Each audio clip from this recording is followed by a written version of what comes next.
My biggest sporting achievement is probably getting to world number one, my career. I don't know, I'm very happy with it, so I sit here as a happy man.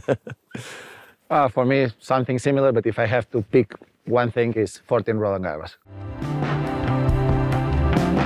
I had a very good team around me that helps, a very good family.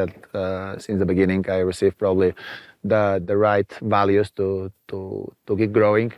And I really believe that for me, the most important thing in my career is have the passion to keep improving all the time. For me, it's always try to find new things to get better and better. I think that makes the difference between, I think, the very top players and the other ones that are very good players. Yeah, maybe one little thing you can add to your game, and you know, even though you may be already playing super good, but there's always a little bit extra you can do. Also, surrounding myself with the right people early on and throughout my career, you know, choosing the best people that would inspire and motivate me to get to the tops. For me personally, I will say just practice with the right attitude, with the right spirit. Listen to the people next to you. Be humble enough to keep listening to people even if you are having success. And then, I mean, the rest of the things are happening. You know, you have mistakes, you achieve things, but you need to learn by yourself. I think is a couple of things that nobody can tell you at some point. Yeah, take feedback, not the personal way. The people that are around you, parents, coaches, and so forth, fitness, physios, they all want the best for you, and they have usually the best intentions. So I know sometimes it looks as quite critical, and when you're young, you don't want to hear it because you want to hear that you're the best and you're going to be world number one. But unfortunately, it's not like that. So it's a very fine line between actually being confident and believing you're going to do it to I'm not very good because everybody tells me you're not so good, you know. So I think knowing that you actually also have time and that you have to remember maybe that 50% of the coaching that you get comes from within. You are your own coach as well, because I think a lot of times we forget that. I am a big fan of a sport in general. First of all, the sport by itself is an inspiration for me. I love football, so for me, when I was a kid, Ronaldo, Nazario have been a huge inspiration, and then I had the chance to spend some time with him.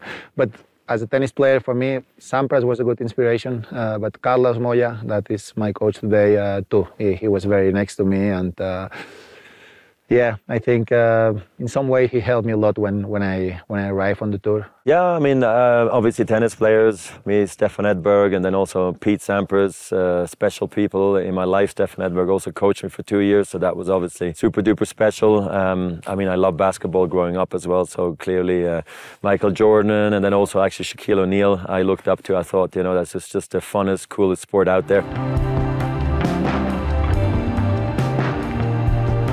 For me, I know how many important icons have been part of this campaign. So for me personally today, be part of it is something that I am super proud of, you know, and share this opportunity with probably my biggest rival and a close friend today makes this more special. Unique opportunity to be working together with Rafa. It's definitely a special relationship that you could be such rivals, but then actually end up at the end of the career being able to sit alongside one another and do such a campaign is cool.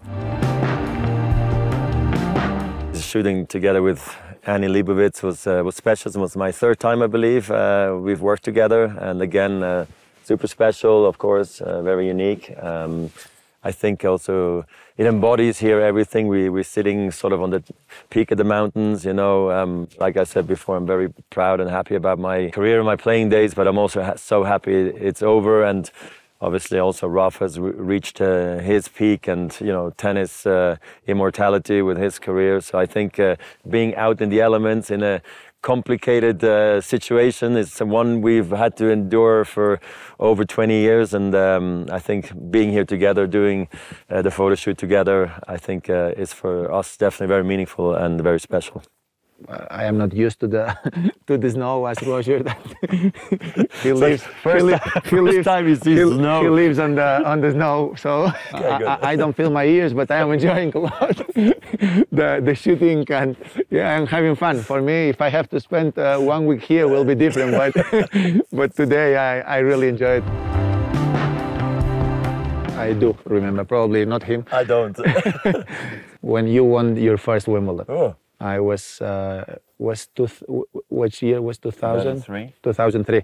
And that was nice to you, or? A little bit arrogant.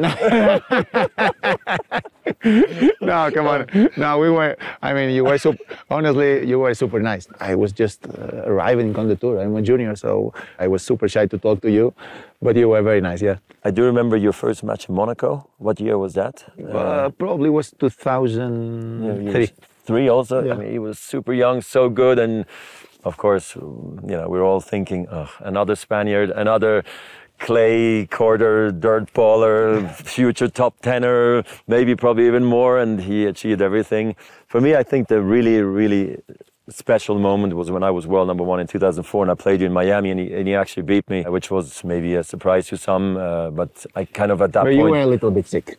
Yeah, I had a sunstroke actually, but still he beat me fair and square, and I mean that was cool, you know, like to see the young players come up, you know, the Murrays, the Djokovic's, and having a chance to play them that very first time. That first match will always be very meaningful, even though I lost it, and it's been a great rivalry with like so many other players. But Rafa, of course, you know, with his playing style and his, you know, sort of attitude on court at a young age was not like everybody else. You could feel that there was something special coming, for sure. I don't miss those days, but I miss them because it was obviously always a big moment when we played each other. We have been in the tour for over 20 years, and we met a lot of new people.